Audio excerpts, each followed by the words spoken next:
নমস্কার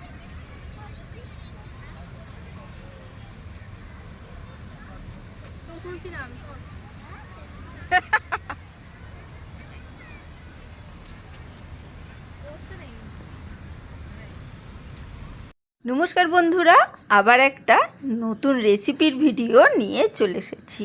আজকে শেখাবো রাঙালু দিয়ে জিলিপি। দেখো কি সুন্দর দেখতে হচ্ছে। এটা রাঙালুর জিলিপি, মানে ছানার যেরকম জিলিপি হয় সেই রকমই জিলিপি রাঙালু দিয়ে করেছি। একদম নরম তুলতুলে আর দারুণ খেতে হয়, কিন্তু একদম সহজ পদ্ধতি। আমি বানাতে পেরেছি মানে তোমরাও কিন্তু পারবে। এটা অনেক আগে বলতাম, আজকে আবার বললাম। সত্যি আমি যেটা বানাতে পারি, আমার মানে খুব বেশি অভিজ্ঞতা নেই। আমার মনে হয় ভালোবাসি, সেই জন্যে বানাই। সেই রেসিপিগুলো আমার মনে হয় তোমরা বানাতেই পারবে। 3টে রাঙালু নিয়েছি, একটু বড়ই সাইজে, খুব মানে আবার খুব বেশি বড়ও নয়। দেখো এই ছোটো প্রেশার কুকারেই কিন্তু ধরে গেছে। জল দিয়ে প্রেশারে আমি 4টে সিটি দিয়েছি। কোনো কাটিনি, কোনো চিরিনি, কিচ্ছু করিনি, শুধু এমনি 4খানা বসে বসে সিটি দিয়ে দিয়েছি। দিয়ে এবার বেশ ঠান্ডা হয়েছে, হালকা একটু গরম রয়েছে। সেই অবস্থায় আমি প্রেশার কুকার থেকে জল থেকে তুলে নিচ্ছি। একটু হালকা গরম ছিল।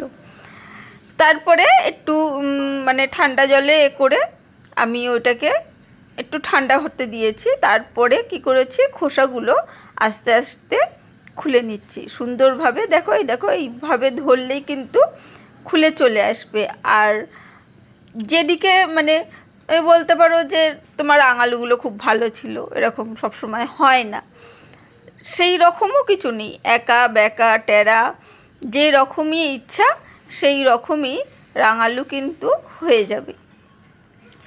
কোনো কিছুই স্কিপ করে দেখানোর চেষ্টা করছি না, যাতে পুরো ভিডিওটা ভালো করে বুঝতে পারো। তাই ধীরে সুস্থে ভিডিওটা তোমাদের সাথে শেয়ার করছি। দেখো মাথায় যে এগুলো থাকে, অনেক সময় একটু মানে শুকনো মতন থাকে, ভাঙা মতন থাকে, কালো হয়ে থাকে। এইভাবে কিন্তু তারা উঠে চলে আসে। আর এতটাই টেস্টি হয়েছিল কি বলবো। দেখতে তো সুন্দর হয়েছে, খেতেও কিন্তু দারুণ টেস্টি হয়েছিল। আর খুব সহজ উপায়, বাড়িতে থাকা যে জিনিসগুলো থাকে সেই জিনিসগুলো দিয়েই বানিয়েছি। কারণ বেশি কিছু দিয়ে বানাতে গেলে সবসময় সবাই আমরা সব কিছু পাই না, আর খরচাটার তো ব্যাপার থাকে। মনে হয় অল্প কিছুর জন্য অনেকটাই যেন খরচা করে ফেললাম, এর চেয়ে কিনে খেলেই হতো।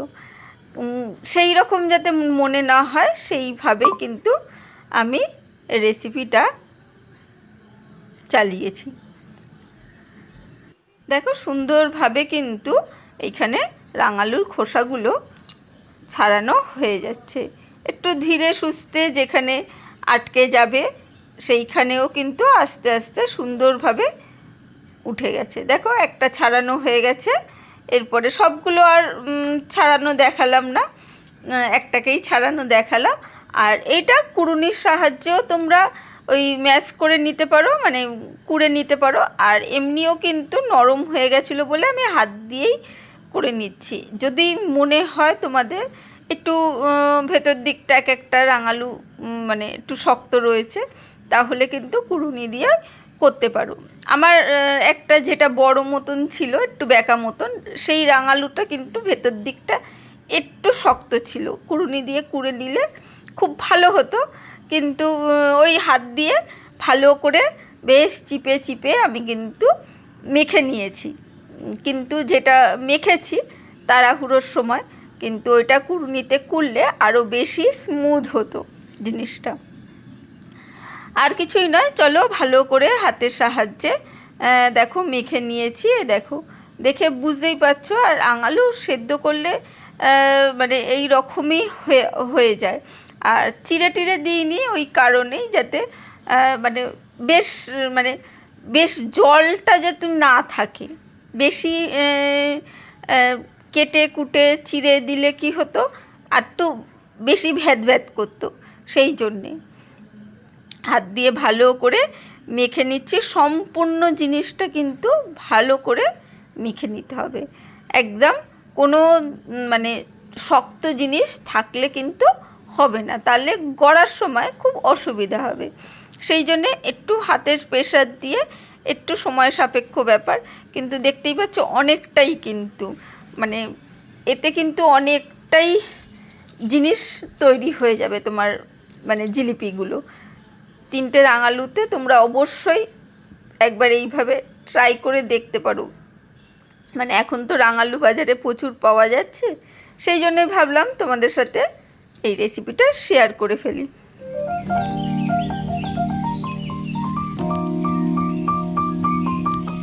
পুরোটাই মাখা হয়ে গেছে, দেখতেই পাচ্ছ ভালো করে। আর এইখানে আমি সামান্য একটু লবণ দিচ্ছি, আর দিচ্ছি একটু সুজিটা আমি ওই চামচ ছিল বলে চামচ করে দিচ্ছি। এটা ওই আধ বাটি মতন সুজি, ছোটো বাটি। ছোটো যদি একদম খুব ছোট সাইজের বাটি হয় 1 বাটি, আর না হলে মাঝারি সাইজের বাটি হলে আধ বাটি। সুজিটা একটু খেয়াল করে মাখতে হবে, মানে খুব বেশি নয়, যাতে মাখা মতন আঠা মতন একটু হয় সেই রকম। আর এইখানে বেশ 2 চামচ মতন কিন্তু গুঁড়ো দুধ আমি এখানে ইউজ করেছি, খুব বেশি না, 2 চামচ মতন, বড় প্যাকেট 2 চামচ মতন গুঁড়ো দুধ ইউজ করেছি। আর দিয়েছি একটু বেকিং পাউডার। লবণ দিলাম, সুজি দিলাম, বেকিং পাউডার দিলাম, গুঁড়ো দুধ দিলাম, দিয়ে এবারে ভালো করে মাখছি। যখন মাখবে তখন মাখতে মাখতেই বুঝতে পারবে যে সুজিটা আরও লাগবে কি লাগবে না। আর যেহেতু মাখা হচ্ছে সেই জন্যে মাখতে মাখতেই কিন্তু সব জিনিসগুলোই মানে চারিদিকেই ভালো করে মাখা হয়ে যাবে, কোনো অসুবিধা হবে না। সেই জন্যে হাতের সাহায্যে ভালো করে একটা মাখতে মাখতে মণ্ড তৈরি করে দিতে হবে। আমি খুব বেশি একদম আটা মাখার মতন আমি মাখিনি, মেখে আঠালো করিনি, একটু নরম নরমই ছিল, তাতে হয়ে গেছে। মানে আটার মতন শক্ত করতে করিনি, সুন্দরভাবে ভালো করে। আর একটু সুজি ছিল, আরও প্যাকেট আমার সুজি ছিল, কিন্তু আমি ইউজ করিনি, বেশি সুজি দিয়ে এটাকে ভারী করতে চাইনি। ভালো করে মাখলে, কিছুক্ষণ রাখলে কিন্তু সুজিগুলো একটু ফুলে উঠবে, তার সাথে কি হবে জিনিসটা টাইট হয়ে যাবে। আর এইভাবে কি কোনো দিন বানিয়েছো তোমরা? জানা থাকলে অবশ্যই কমেন্ট করে জানিও, মানে যদি বানিয়ে থাকো। আমি বানাই, সেই জন্যেই ভাবলাম তোমাদের সাথে রেসিপিটা শেয়ার করে ফেলি। দেখো দেখো আস্তে আস্তে বেশ একটা মণ্ড মতন হয়ে যাচ্ছে। আর ভেতরে যে শক্ত শক্ত জিনিসগুলো ছিল হাতের সাথে মাখতে মাখতে, সেটাও ভালো করে কিন্তু মিশিয়ে নিচ্ছিলাম যাতে ভালো করে মিশে যায়। আর এখানে খানিকটা একটু ঘি দিয়ে দিলাম, ঘি দিয়ে ভালো করে কিন্তু মণ্ডটাকে তৈরি করে নিচ্ছি, যাতে মানে যখন ভাজা হবে বা খাওয়া হবে পরবর্তীকালে ঘিয়ের একটা সুন্দর গন্ধ বেরায়। আর মানে জিনিসটা কিন্তু দেখো আঠালো হয়ে গেল, মানে আর হাতে মানে যেটা চিপচিপ করবে লাগবে সেইটা হবে না। সুন্দরভাবে দেখো মাখা হয়ে গেছে, একটা মণ্ড তৈরি হয়ে গেছে। এরপরে এইটাকে এইভাবে ছোট ছোট করে লেচি করে রাখবো না, আমি ওইভাবেই নেব, নিয়ে লম্বা লম্বা করে রোল করে নেব। একটু দেখে নাও কিভাবে রোলটা করছি, দেখে বুঝে নিতে হবে। সম্পূর্ণটাই হাতের সাহায্যেই করছি, হাতের চাপে বা কারিগরিতে সেই রকমভাবে। এইভাবে চপিং বোর্ডটার ওপর তোমরা ওই সিলিংয়ের ওপরও করতে পারো, মুছে ভালো করে পরিষ্কার করে। ব্যাস এইভাবে আস্তে আস্তে দুটো হাত দিয়ে প্রেশার দিয়ে দিয়ে এইভাবে রোল করে করে লম্বা করে নিচ্ছি জিনিসটা। যেহেতু লম্বা করবে, কিছুটা সরু কিছুটা মোটা হবে, তাতে ভয় পাওয়ার কিচ্ছু নেই, অসুবিধে কিছু হবে না। যেখানটা ছিঁড়ে যাবে সেইখানটা বাদ দিয়ে দেবে, যেখান দিয়ে সরু হয়ে কেটে যাবে বা হয়ে যাবে সেটা বাদ দিয়ে দেবে, তাহলেই কিন্তু হবে। দেখো সুন্দরভাবে কিন্তু আমি রোল করে ফেলছি। রোল করে আস্তে আস্তে পেঁচিয়ে নিতে হবে সুন্দর করে। এইভাবে রোল করে করে ওই জিলিপির মতন, ছানার জিলিপির মতন আকার দিয়ে দিতে হবে।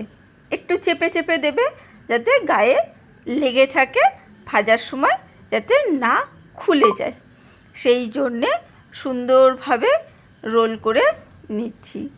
আর রোল করার পর নিচের অংশটা এইভাবে পাশে মানে আটকে দেবে বা পিছনে চিপে আটকে দেবে। এই দেখো এটা ভেঙে গেছে, যেহেতু ওখানটা একটু চিড়ে গেছিলো, সেই জন্যে ওটাকে বাদ দিয়ে দিলাম আর এর সাথে লাগিয়ে দিলাম। দেখো সুন্দর করে কিন্তু রেডি হয়ে গেছে। আবারও একটা তোমাদের সাথে দেখিয়ে দিচ্ছি।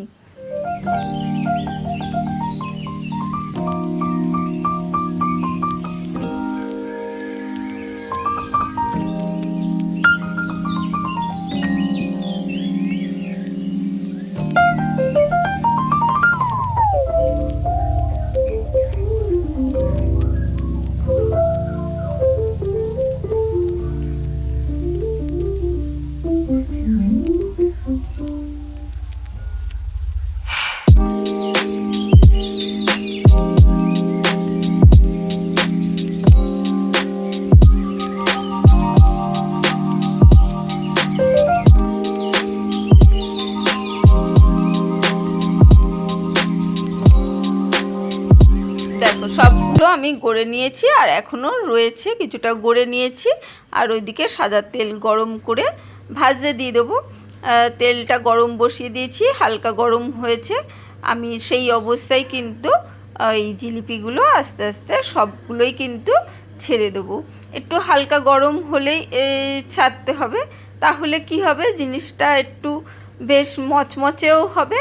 আর ভেতর দিয়ে সুজি যেহেতু দেওয়া, সেহেতু ভেতর থেকে সবগুলোই কিন্তু নরম হবে, সেই নিয়ে চিন্তা নেই। একটু বাইরেটা একটু ক্রিস্পি করার জন্য বা বেশ মচমচে করার জন্য একটু তেলটা হালকা গরম করে নিয়ে মিডিয়াম ফ্লেমে এটাকে ভাজতে হবে, একটু সময় ধরে ভাজতে হবে। আর ওইদিকে আমি চিনির রসটাও রেডি করব, আর তার সাথে সাথে আমি ওইদিকে মানে অন্যগুলো গড়ে নেব। চিনির রসটা আমি দেখাচ্ছি তোমাদের কিভাবে কি করছি।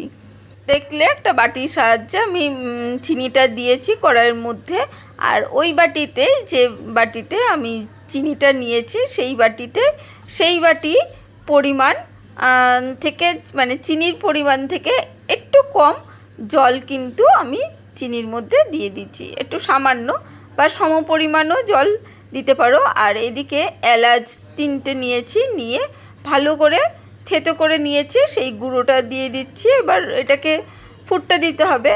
আর ওইদিকে আমি আস্তে আস্তে ধীরে ধীরে সবগুলোই কিন্তু ভেজে তুলে নিচ্ছি। ভালো করে ভেজে, মানে এপিট ওপিট করে লাল করে ভেজে নিচ্ছি। সেটা খুব বেশি দেখানোর কিছু নেই, তবুও আমি একটু দেখাচ্ছি।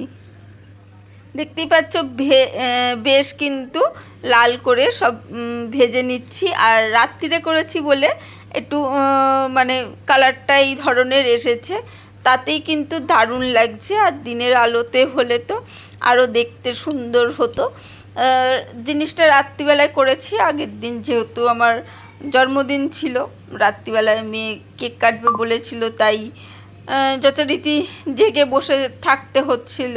সেই জন্যে ভাবছিলাম এই রাঙালুর জিলিপিটাই করে ফেলি, রাঙালুগুলো রয়েছে পড়ে, তাই সেই কাজেই লেগে পড়েছিলাম। কারণ বেশি রাত পর্যন্ত তো জেগে থাকি না, মানে যারা বন্ধু আমার তারা জানোই, সেই জন্যে এই কাজটা করেছি। আর রাত্রিরে যেহেতু ভিডিওটা, কিন্তু দেখো তাতেই কিন্তু কি দারুণ দেখতে হয়েছে, বুঝতেই পারছো। ছায়াগুলো পড়ছে ফোনের, একটু অসুবিধা হবে। আর এইদিকে দেখো চিনিটা ফুটে গেছে, যেহেতু বেশি জল দেওয়া হয়নি, সেই জন্যে খুব আঠালো রস করতে হবে সেই রকম নয়। আর গ্যাসটা বন্ধ করে দিলাম, বন্ধ করে জিলিপিগুলো দিয়ে একটু রসের মধ্যে চুপচুপ করে নিতে হবে। আঠালো রস হবে না, কিন্তু যেহেতু কম জল দেওয়া হয়েছে সেহেতু রসটা মানে কিছুক্ষণ ফুটলেই কিন্তু রেডি হয়ে যাবে। এর চেয়ে আর কীভাবে বোঝাবো আমি বুঝতে পারছি না, তোমরা আশা করি রসটার ঘনত্বটা বুঝতে পারছো। মানে আঠালো চিটচিটে হবে না, রসগোল্লার মতন পাতলা রসও নয়, কিন্তু চিটচিটে রসও নয়, পান্তুয়া টাইপের যে রসটা হয় সেই টাইপের। ওই জলটা ওইভাবে মেপে দিলে কিন্তু রসটা ঠিকঠাক হয়ে যাবে। আর কিছুক্ষণ রেখে তারপরে একটু উল্টে পাল্টে দিতে হবে অবশ্যই, যাতে সামনে পিছনে রসগুলো ভালো ঢুকে যায়। আর এটা সারা রাত রেখে দিয়েছিলাম, ব্যাস তারা একদম রস টেনে চুপচুপে হয়ে গেছিলো। সেটা ভিডিওতে দেখাতে পারিনি, সেটার জন্যে ক্ষমা চেয়ে নিচ্ছি। আর উপর থেকে একটু ওই পেস্তা কুড়ে ডিজাইন করে দিয়েছি, দেখতে ভালো লাগবে তাই। আর রেসিপিটা ভালো লাগলে লাইক কমেন্ট শেয়ার করতে ভুলো না। আজকের জন্য বাই।